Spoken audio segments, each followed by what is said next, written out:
Bonsoir à tous et bienvenue dans ce journal exceptionnellement avancé à 18 h en raison des rencontres de la Coupe du Monde féminine prévues ce soir à partir de 18 h 20. À la une en ce dimanche 23 juin, la formation des futurs Hajj, c'est la mission que se donne l'association de Sada à un peu plus de 3 semaines du départ pour le pèlerinage à la Mecque.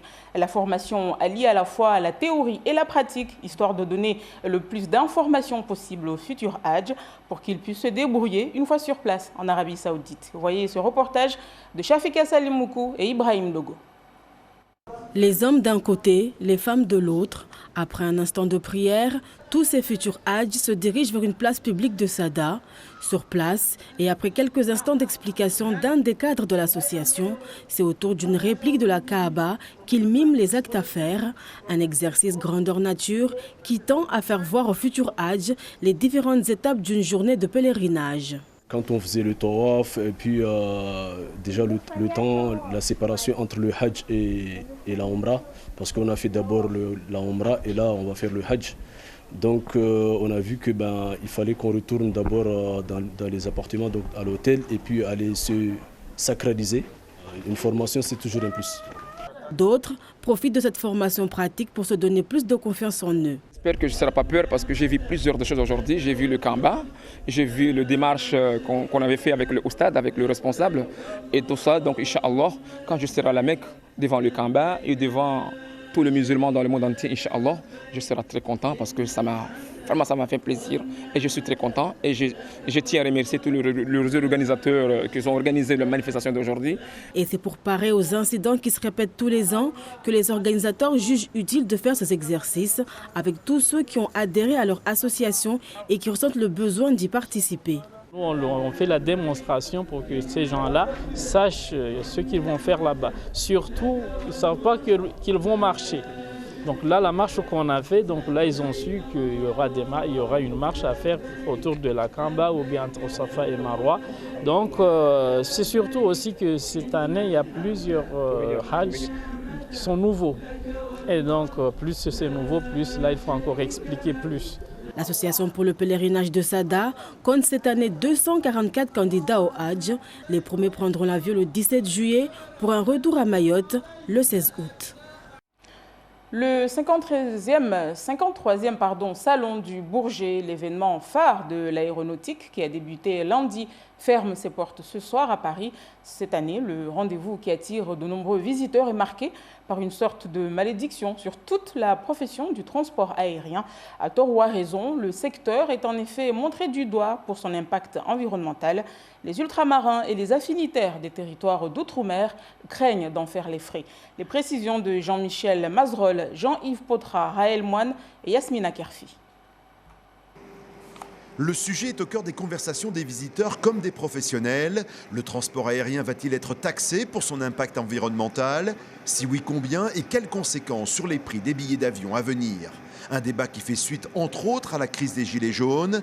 Les compagnies aériennes sont accusées de contribuer largement à la pollution environnementale. Or, le transport aérien émet à peu près 2% des émissions de CO2 au niveau mondial. C'est important, évidemment.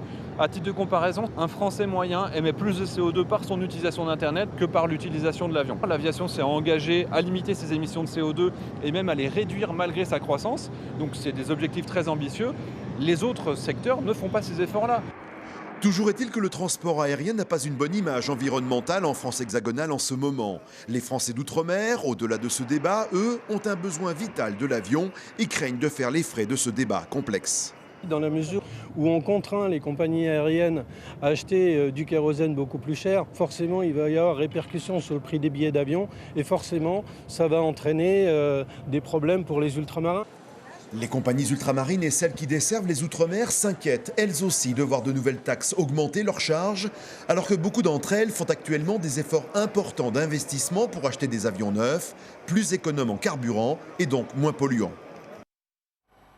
On ouvre à présent une grande page sportive, à commencer par la journée nationale olympique en partenariat avec la fête du sport. C'était tout ce week-end dans notre département. Plusieurs activités sportives étaient proposées. L'occasion pour notre île de clôturer le passage de la flamme des Jeux des îles de l'océan Indien et la semaine sur les valeurs de l'olympisme. Hachim Saïd Hachim et Assadi Razafitsein.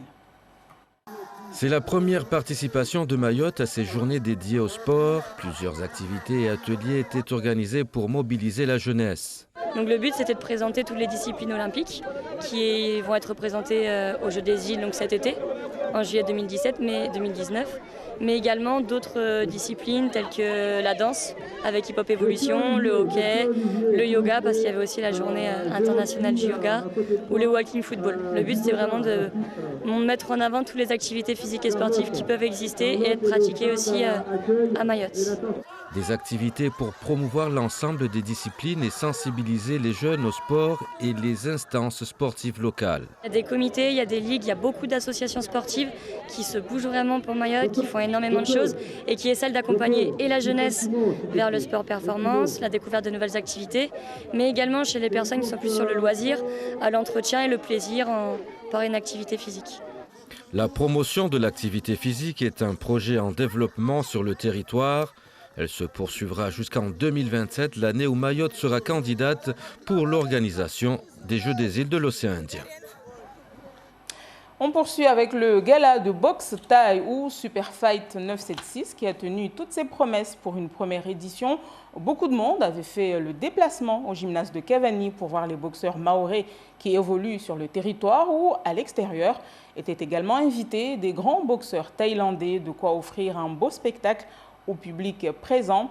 Écoutons Ahmad Mbaye Bakar, président de l'association Centre Multisport d'Omjoalé et organisateur de l'événement. Nous avons voulu offrir ce spectacle mahorais. On a pris les meilleurs mahorais de l'extérieur, les pros, les classes A, contre les plus forts et ceux de la Thaïlande pour combattre. Nous sommes contents parce que c'est la première édition Super Fight 976. Plusieurs fois, nous sommes sortis à l'extérieur. Nous avons vu ce que font les autres. Nous avons vu que nous aussi, on peut le faire.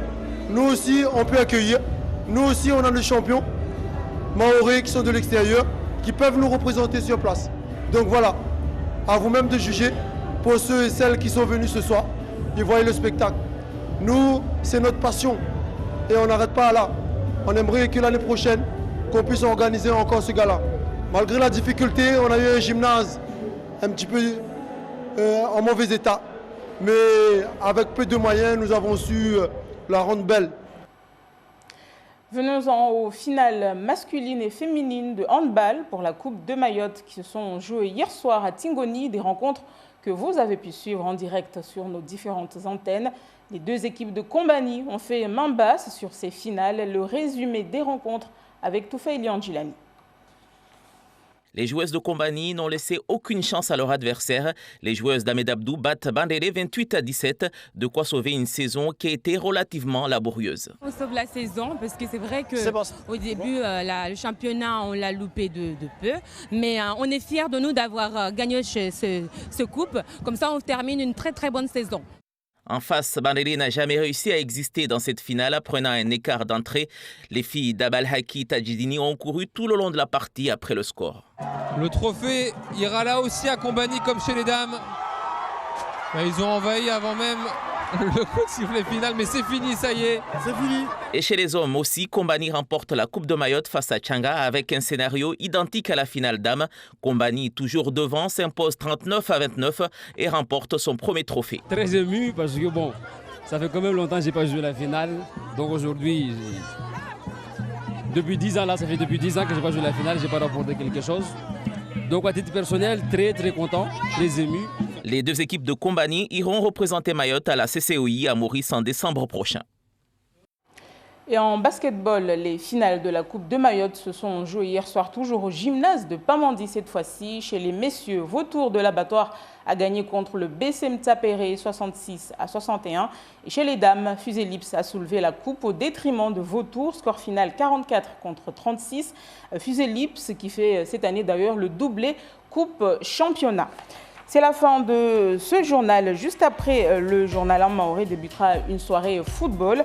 Au programme dès 18h30, la rencontre Angleterre-Cameroun, match comptant pour les huitièmes de finale de la Coupe du Monde féminine. Le match de l'équipe de France est lui prévu à partir de 21h50. On se retrouve dans une poignée de secondes pour le journal en maoré. Très belle soirée à tous.